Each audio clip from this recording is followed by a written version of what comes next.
Выращивали свободу. Уже много лет свободу выращивали в клетке. Ее вывели опытным путем, и получилась она немного хиленькая, да и свежего воздуха в клетке не хватало. Опять же, недостаток витамина D, кажется, так как настоящие солнечные лучи лишь изредка скользили по прутьям, а так в основном лампочки.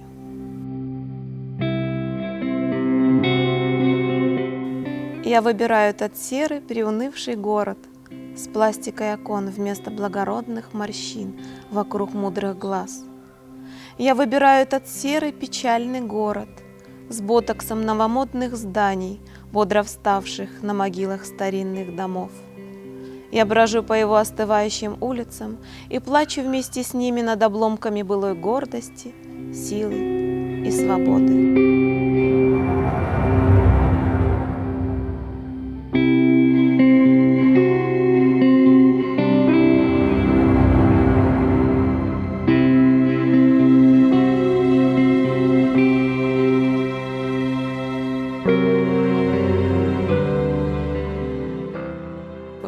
Соңғы вақыт өзіңіз білесіз, біз әрбір имканнен пайдалануға тырышамыз. Қырым-татар сөзі яңғырасын ве Қырым сөзі аслыда пайда болсын дүнияда естілсін деп.